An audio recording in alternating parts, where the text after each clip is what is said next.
Ven ustedes que llevamos prácticamente un par de semanas que nos está dando el Señor un curso intensivo de las evidencias del carácter cristiano. Amén.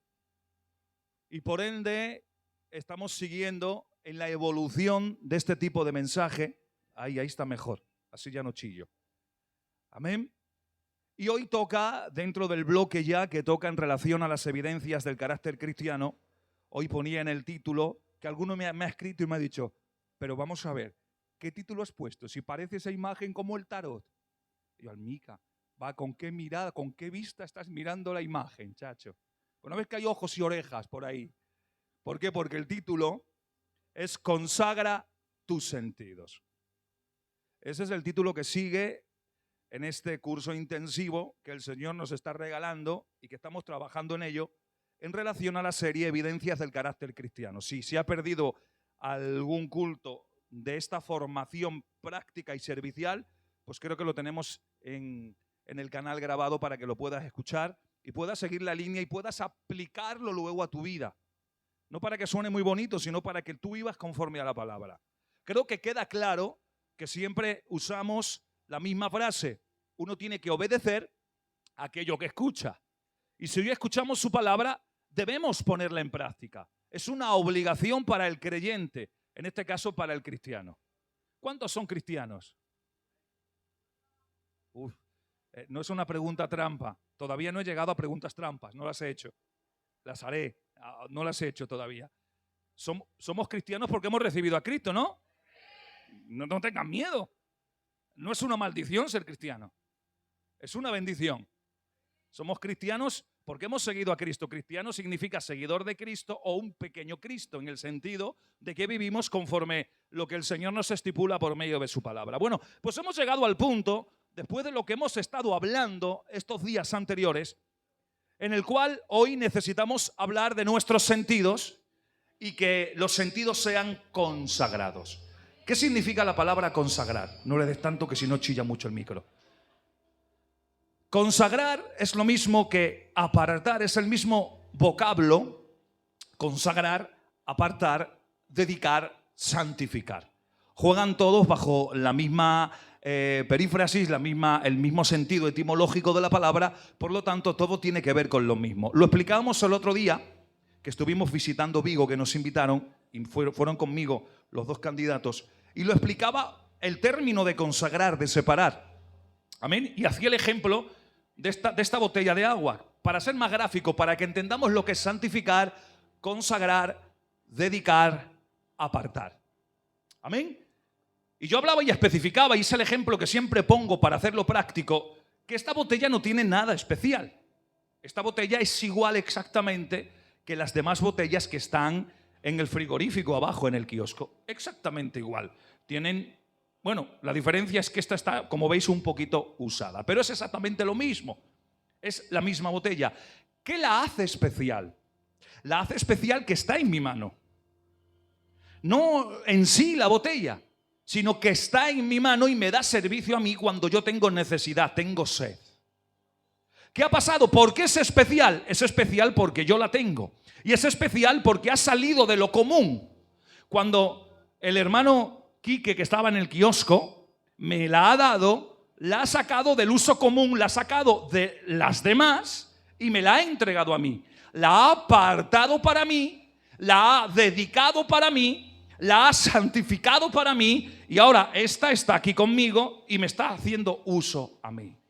O sea, el agua es igual que las demás, pero se ha apartado para que yo la pueda utilizar. Eso la hace útil, eso la hace importante, eso la hace funcional. Mientras las demás están llenas y están todas en un lugar, esta está siendo vaciada porque la estoy usando yo. Es que el problema, que ahora si le preguntáramos y le tocáramos una varita mágica y le diéramos voz, le pudiéramos decir, mira, desde aquí mira con unos ojos grandes aquí altones que mirara, ¿has visto dónde está? Está colocada en lo más alto de la iglesia, mirando para todos. Y ahora yo le puedo preguntar, ¿te sientes bien? Y ella podría decirnos, sí, me siento demasiado, ahora mismo estoy por encima de toda la iglesia, soy la mejor agua hoy del culto, hoy estoy por encima de las demás, todas me están mirando a mí, yo estoy por encima. Pero atención, le podríamos decir, escúchame bien, botella de agua, no eres especial por ti, por las características que tú tengas. Si eres especial y hoy estás por encima, es porque yo te estoy levantando por encima y te estoy mostrando al público. Que es que a veces brillamos, a veces somos utilizados, a veces somos bendecidos, a veces somos de bendición y creemos que somos por nosotros mismos, porque yo lo valgo como L'Oreal. Y no es así. Somos utilizados y servimos porque estamos en las manos de Dios. Y cuando uno está en las manos de Dios, es utilizado en lo que quiera y como quiera que Dios quiera. Pero para eso uno tiene que salir de lo común, tiene que salir de las demás aguas para venir aquí y ser utilizado por las manos de Dios. Uno tiene que consagrarse, uno tiene que apartarse, uno tiene que dedicarse. Mientras estés en lo común, mientras estés con el resto, el Señor no te puede utilizar, el Señor no te puede usar, el Señor no puede bendecir a los demás a través de tu persona. Primero tienes que apartarte, tienes que dedicarte, tienes que consagrarte para que sea Dios quien te use. Por eso cuando hablamos consagra tus sentidos, es que el cuerpo humano, como ustedes saben, tenemos 5 sentidos de atractivo de pecado al mundo. Por medio de nuestros sentidos interactúa nuestro ser, nuestra alma y espíritu en este mundo por medio del cuerpo y necesita los sentidos.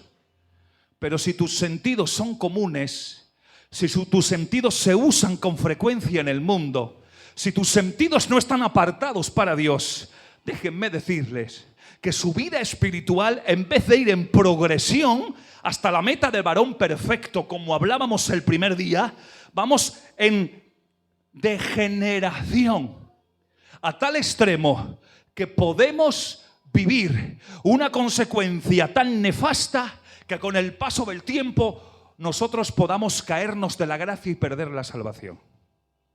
Sí, han escuchado bien lo que acabo de decirle. La salvación se pierde. Y para que la salvación se pierda tiene que pasar un proceso, pero un proceso de degeneración, un proceso de regresión hacia atrás, un proceso de pausa, de apostasía. ¿Y quién es el causante o cómo causamos esa degeneración en nuestra vida? Por medio de tus sentidos. Así que vamos a hablar de ello. Segunda de Corintios capítulo 11 versículo 3. Pero temo que como la serpiente con su astucia engañó a Eva, vuestros sentidos sean de alguna manera extraviados de la sincera fidelidad a Cristo. O sea, iglesia, existe la posibilidad de que nuestros sentidos se desvíen de la fidelidad. Ahora podemos decir que estamos siendo fieles a Dios. Hemos venido a pesar de la climatología, estamos adorando a Dios, nos está bendiciendo al Señor. Deducimos que hay fidelidad hoy en la iglesia. Pero si tú no consagras tus sentidos, entonces podemos extraviarnos de la fidelidad de Dios. Y con lo mismo que tú hoy estás mirando, con lo mismo que estás escuchando, con lo mismo que estás desgustando, con lo mismo que estás participando, quizás cuando salgas de aquí puedes empezar a pecar porque no has consagrado tus sentidos. Y con las mismas manos que alabas puedes cometer pecado. Y con los mismos ojos que miras la santidad, puedes mirar lo que no tengas que mirar. Y con el mismo oído que estás escuchando alabanzas, puedes empezar a escuchar chismes y murmuración y todo ajeno a la obra del Señor. Y así un largo etcétera. Porque si no consagras los sentidos, de nada te sirve que ahora seas fiel, porque cuando salgas vas a volver a fracasar. Por eso el enemigo quiere que nuestros sentidos sean arruinados y vaya a usar influencias negativas. ¿Qué es una influencia? ¿Qué es una influencia? Una influencia es algo no interno sino externo que de alguna manera te coloca, te sitúa, te prepara un ambiente de acorde a cómo tú te encuentres en ese momento.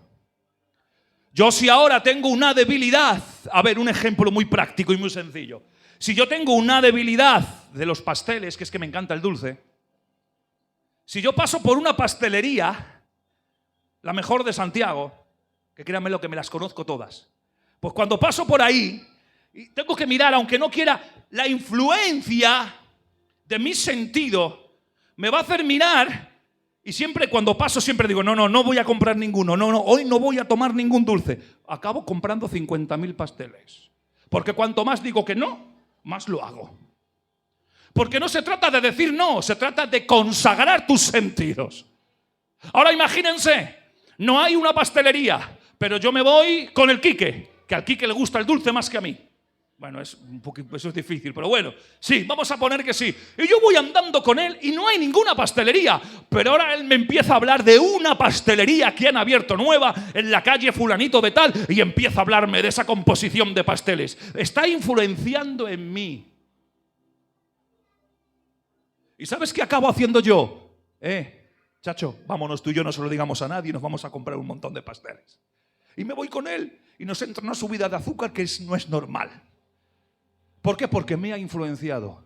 Si tú no tienes, es que en este tema sí que no quiero profundizar. Si tú no tienes tus sentidos apartados y consagrados, como el agua, el ejemplo, dedicados para Dios, cualquier influencia de tus amistades, de tu círculo familiar, de donde tú te encuentres, pueden influenciar para arrastrar tus sentidos al pecado. Y vas a acabar pecando en aquello que decías que no lo ibas a hacer. Señor, ya no lo vuelvo a hacer. Porque hay un momento de gloria, hay un subidón de adrenalina espiritual. El coro está cantando que de pa' qué, los músicos espléndidos, la gente boteando. Y ahora yo digo, Padre, ya no lo vuelvo a hacer. Te prometo, te juro, pacto contigo que ya no lo hago más. Se baja la gloria, se acaba el culto, salgo del culto y acabo haciendo aquello que decía que no iba a hacer. Porque no se trata de promesas, de rezos y de lo que tú quieras. Se trata de consagrar tus sentidos, de dedicárselos para Dios, de no usarlos para la práctica o el pecado, dedicárselos para Dios.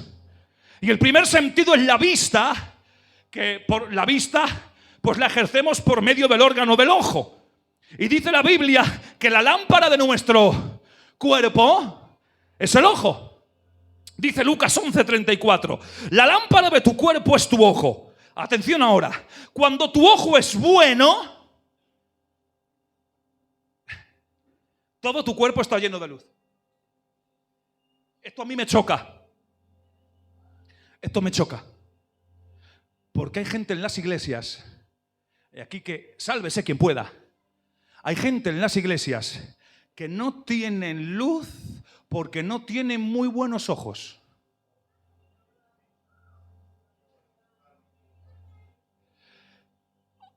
Habemos gente en las iglesias que no estamos llenos de luz porque no miramos como debemos mirar dentro de la iglesia y las consecuencias de la iglesia.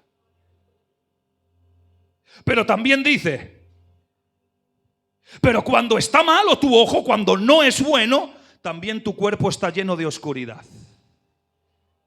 Pero me llama la atención que la palabra bueno, que se asocia a ojo, es la palabra griega pleco. Y la palabra griega pleco significa trenzar o trenza.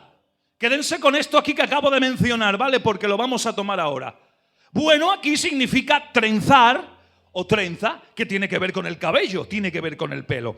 ¿Y por qué esta palabra significa esto? Ahora os lo voy a explicar. Porque lo que el enemigo quiere es que perdamos la visión. Es que nuestra vista sea desviada de Dios. Que empecemos a fijarnos en la falta del hermano. Que empecemos a fijarnos en la circunstancia y en el problema del hermano. Que nos empecemos a fijar a ver qué va a pasar en la iglesia. O a ver cómo canta esa. O a ver qué tal predica hoy el pastor. Y si usa esto y por qué usa eso. Y si dice esto y por qué usa aquello. Y empezamos a ver cosas que no tenemos que ver. Y lo que quiere el enemigo es desviar tu visión, para que tu vista no esté dirigida en Cristo. Cuando la Biblia dice, puestos los ojos en el autor y consumador de la fe, su nombre, Cristo. Pero cuando dejamos de mirar a Él, miramos todo lo que nos rodea. Y evidentemente, si ahora mismo nosotros dejamos de mirar a Cristo y nos miramos nosotros primero, yo el primero, vais a ver 742.805 defectos en mí. Otro tanto en él, otro tanto en él, otro tanto en él, otro tanto en él. si empezamos a mirarnos, vamos a vernos defectos. Y hemos perdido el tiempo de venir aquí lloviendo para nada.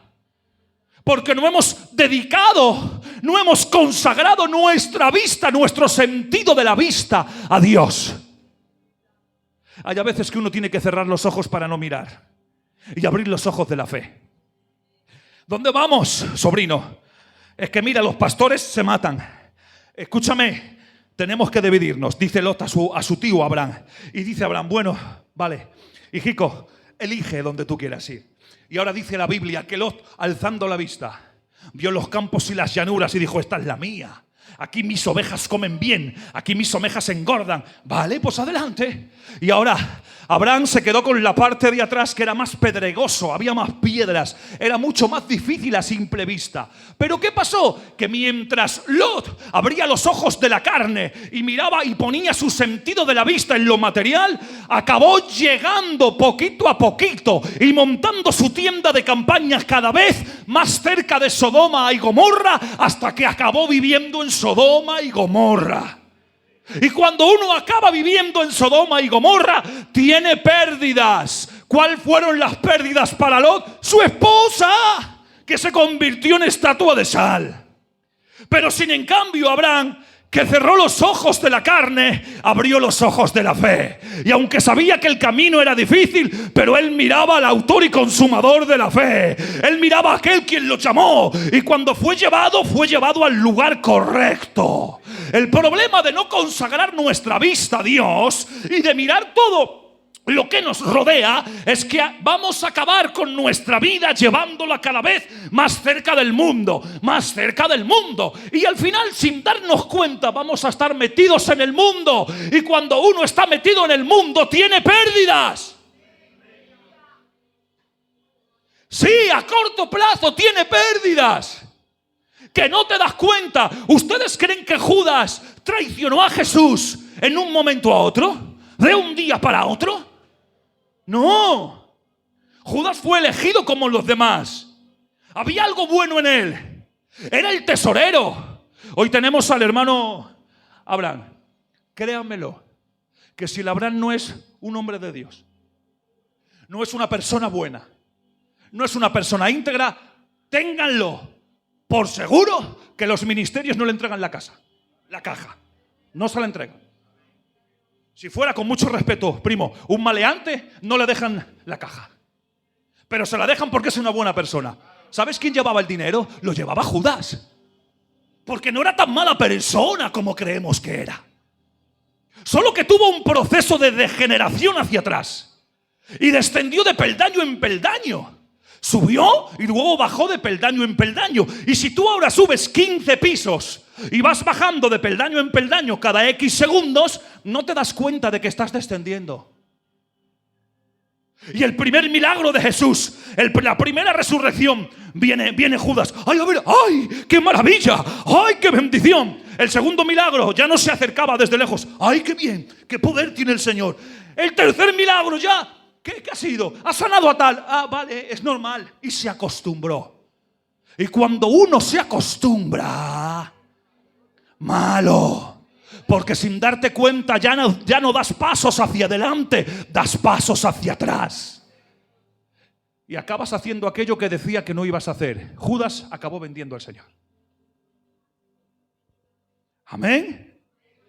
Amén. ¿Dónde tienes los ojos puestos tú? ¿Has consagrado el sentido de la vista al Señor?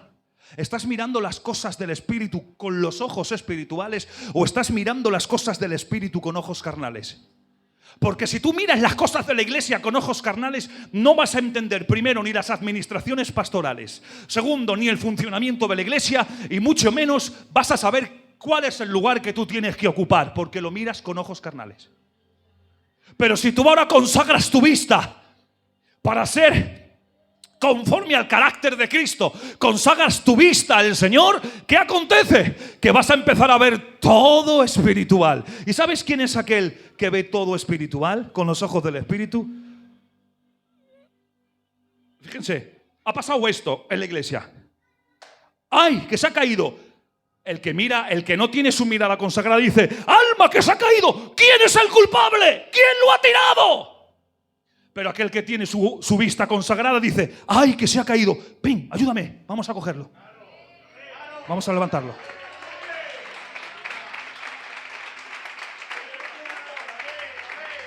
Esa es la diferencia entre tener tu vista consagrada para el Señor y ver todavía lo que tú quieres ver y como a ti te da la gana.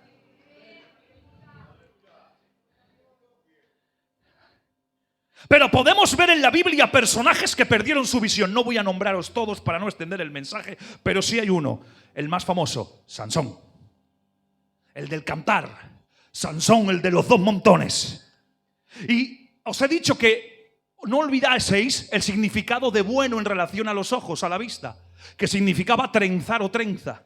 Porque cuando Sansón tenía buenos ojos, cuando tenía la cobertura del pelo que representaban la fuerza, cuando tenía las trenzas en su cabeza, su ojo era bueno y hacía todo conforme al nacerato, conforme a la voluntad que Dios había establecido en él. Pero atención, Sansón entró en un momento de un proceso degenerativo. ¿Y qué le pasaba a Sansón? Que Sansón sabía cuál era la voluntad de Dios, era juez de Israel, era nazareo, pero atención, aun sabiendo cuál era la voluntad de Dios, hizo todo lo contrario a la voluntad de Dios.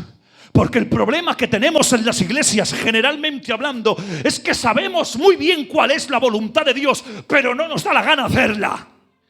¿Por qué? Porque no hemos consagrado nuestra vista. ¿Y qué le pasó a Sansón? A Sansón le cortaron las trenzas y entonces perdió sus ojos, perdió la visión, porque aun sabiendo cuál era la voluntad, hizo todo lo contrario.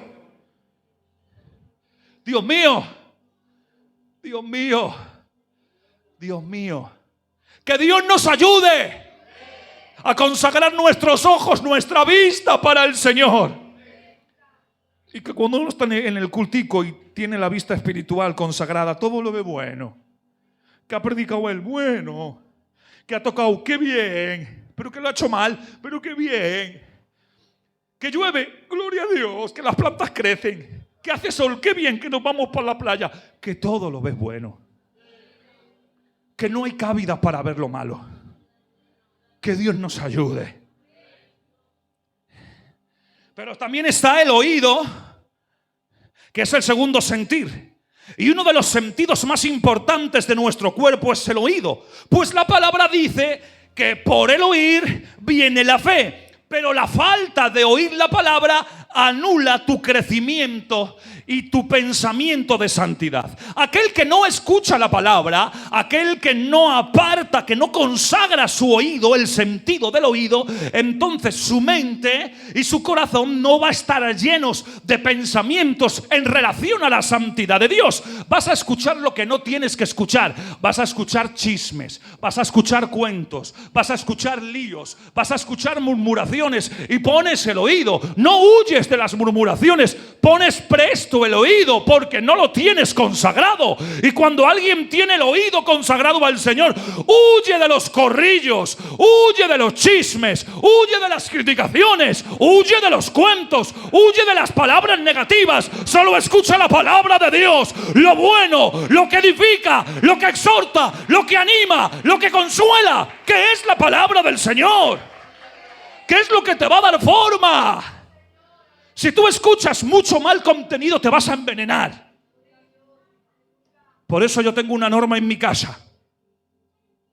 Hay a veces que mi mujer y yo comentamos sin ánimo de lucro a la crítica. Pero cuando comentamos no quiero que ninguno de mis hijos esté en medio. Porque lo que yo y mi mujer comentamos en un grado de madurez espiritual, para mi hijo es una crítica. Y es envenenar su corazón.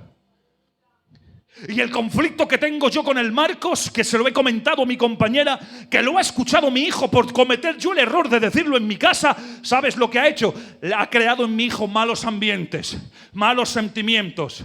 Y mi hijo se ha encontrado con su hijo, que su hijo y mi hijo no tienen nada que ver, pero mi hijo ha empezado a mirar mal a su hijo. ¿Por qué? Porque el conflicto nuestro lo hemos trasladado a nivel de casa y mis hijos han comido y han escuchado lo que no tenían que escuchar.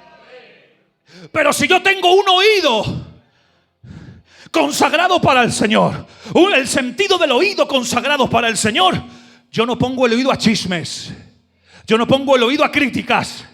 Todo lo contrario, pongo el oído para escuchar lo que el Señor nos va a regalar con su santa palabra. ¿Cuántos lo creen y le dan un fuerte aplauso?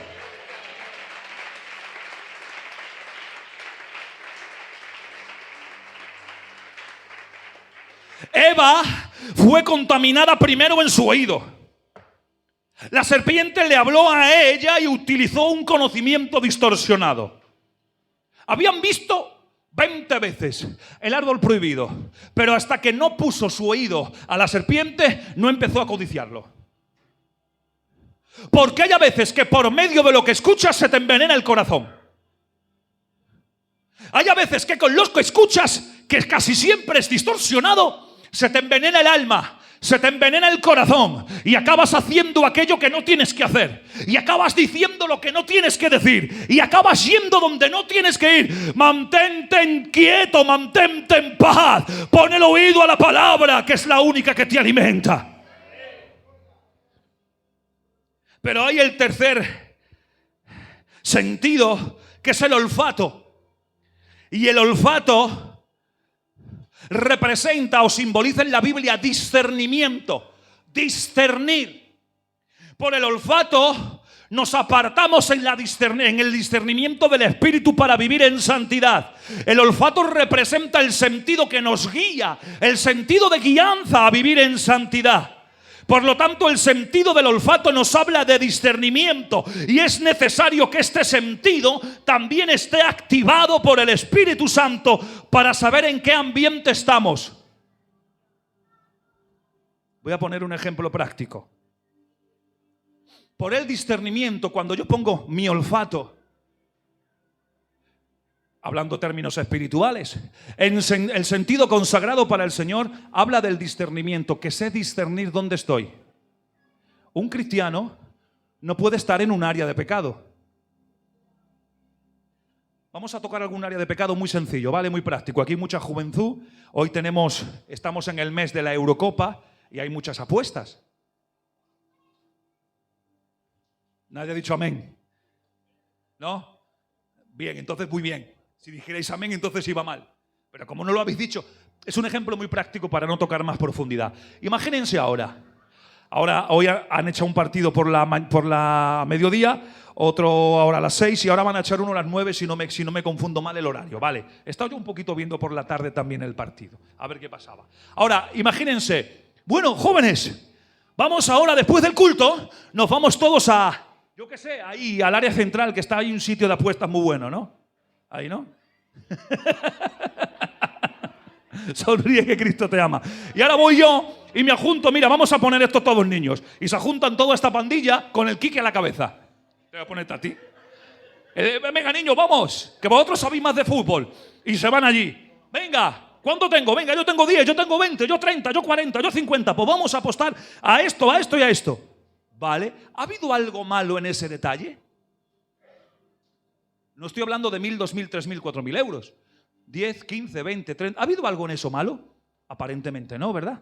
Pero un cristiano que tiene el olfato espiritualmente, que habla de discernimiento, que lo tiene consagrado al Señor, discierne y sabe que hay ciertos lugares donde uno no puede ir. Porque vas a acabar hoy no, mañana tampoco, dentro de un mes tampoco, pero vas a acabar echando toda tu fortuna. Porque esos lugares que no has discernido te atrapan. ¿Me estáis entendiendo? Por no tocar más profundidad. Y entonces, cuando yo consagro mi olfato al Señor, sé dónde no tengo que ir. Con mucho respeto a todos los ancianos. Cuando hay una boda, ahí está mi mujer que lo puede decir, yo suelo ir por compromiso en casi todas. A no ser que sea de la familia, que estoy más obligado que nunca. Pero yo suelo ir y suelo estar siempre, me quedo hasta que hay que echarle la tarta para bendecir a los novios. Y con mucho respeto, como es nuestra costumbre, levantar a la novia, darle su honra y yo ya me marcho para mi casa. Porque yo entiendo que hay ciertos lugares a ciertas horas y ciertas armonías que yo tengo que discernir que yo no puedo estar en ese lugar. Y sé hasta dónde yo tengo que llegar y hasta dónde no tengo que llegar. ¿Por qué? Porque he dedicado El olfato lo he consagrado para el Señor. Que Dios nos ayude a discernir dónde tenemos que ir y dónde no tenemos que ir. Nos vamos a evitar muchos problemas.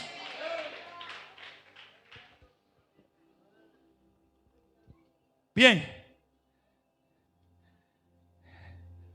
Ahora este sí que me gusta mucho. El sentido del gusto. El sentido del gusto, el gusto está en la lengua y en el paladar, pero sí en la lengua. Y el enemigo utiliza mucho, estimula mucho nuestra lengua para que no hablemos cosas santas. Amén. Y cuando uno dedica el sentido del gusto al Señor, lo consagra, entonces por su palabra, por su boca no salen palabras obscenas. Por su boca no salen palabras feas. Por su boca no salen palabras hirientes. Por su boca no salen palabras de doble filo. Pero si yo no estoy diciendo nada, pero si no me estoy metiendo con nadie, sí, pero tu palabra tiene doble fondo, hace daño. Y hay a veces que queremos más un guantazo que una mala palabra. Porque el guantazo te ha quedado en el momento del dolor, luego estás bien, pero la palabra te ha herido el alma, te ha dañado el corazón, te ha partido las entrañas. Por eso cuando uno consagra el sentido del gusto con toda la composición, uno no habla, no chismea, no critica, no dice malas palabras, no dice palabras hirientes. Sus palabras son buenas, sus palabras son de ánimo, sus palabras son de exhortación buenas para hacerte bien, sus palabras son de consuelo, sus palabras son de fraternidad. Que hoy necesitamos hombres y mujeres que con su palabra, que con sus dichos nos levanten, nos conforten, nos coloquen en la santidad, que no nos hundan, que no nos humillen, que no nos hagan daño. Contaba una anécdota hace muchos años que me la contaron y yo la transmití. Había un hombre que había criticado y había levantado una calumnia, un falso testimonio a un hombre de Dios, a un matrimonio de Dios. Este hombre, este matrimonio de Dios, perdió toda su credibilidad por esa calumnia, por ese chisme, por ese cuento, por esa mentira. Cayó en descrédito, nadie empezaba a creerle y cayó en descrédito. Ahora este se arrepintió, el que lo había calumniado, y va a pedirle perdón. Mira, perdóname por lo que te dije, perdóname por el daño, perdóname. Vale, yo te perdono, pero ¿sabes cómo te voy a perdonar? Vas a hacer una cosa. Mira, vas a coger un saco y lo vas a llenar todo de papeles, de folletos. Vale, te vas a subir en un avión, en un helicóptero y vas a hacer un viaje y durante ese viaje vas a ir soltando papeles. Vale, va él, se sube en el avión, va soltando papeles y cuando acaba dice, ya está, ya he terminado. Y ahora dice, ¿quieres mi perdón? Sí, bueno, pues ahora tú tienes que recoger todos los folletos que has tirado. ¿Sabes qué dice este? Es imposible. Y ahora le dice este, vale, yo te perdono, pero ahora es imposible que yo vuelva a tener la credibilidad que con tu crítica, con tu murmuración, con lo mucho hablar has conseguido hacer en mi persona. Perdóname, Marcos, lo que he dicho. No lo digas. Consagra tu sentido de la boca. Consagra tu sentido del gusto. No lo digas. Porque a veces es más daño las consecuencias. Que Dios nos ayude. Que tenemos que frenar nuestra boca muchas veces. Porque a veces decimos cosas de las cuales luego nos arrepentimos, pero es imposible coger todos los folletos que he ido soltando. Imposible que lo arregles.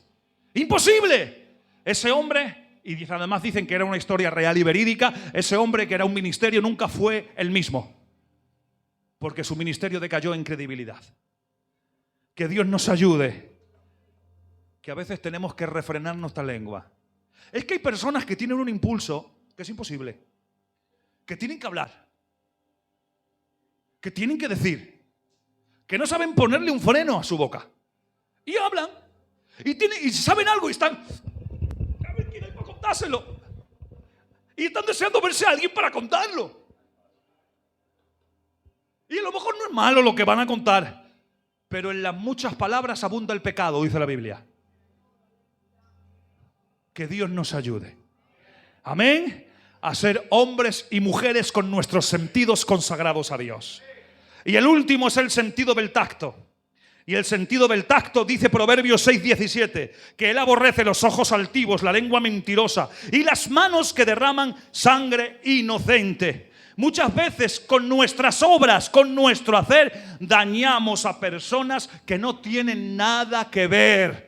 Por eso tenemos que dedicar nuestro hacer y nuestras obras para el Señor. Tenemos que consagrar nuestro hacer para el Señor. No hagas algo que te puede llevar a hacer daño a los demás, a tu casa en este caso. Cuídate, conságrate para el Señor. Que bendito sea su nombre. Dale un fuerte aplauso a Dios, por favor. Quiero terminar. Hay 7 cosas que Dios aborrece. 7 en Proverbios. 7 que Dios aborrece y una es abominación, pero esa no la voy a hablar. 7 cosas que Dios aborrece. Y una de ellas es al hermano que provoca contienda.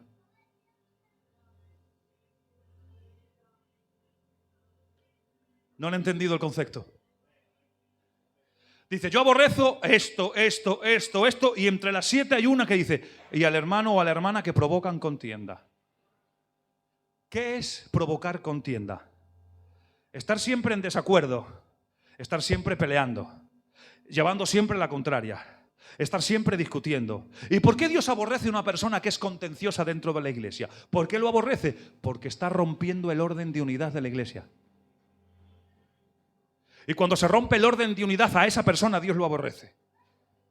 Cuando el cielo se abre, lo primero que ve Juan, antes de las demás visiones y revelaciones, ve un trono y a uno sentado. Y el número 1 habla de unidad. Y esa unidad se traslada a la iglesia. Y cuando algún hermano o alguna hermana provoca contienda, rompe el orden de unidad. Y eso el Señor lo aborrece. Que Dios nos ayude. Amén. A vivir conforme nuestros sentidos consagrados al Señor. Vamos a poner puntos suspensivos y seguiremos más adelante. Dale un fuerte aplauso a Dios. Y hasta aquí el consejo. Decirles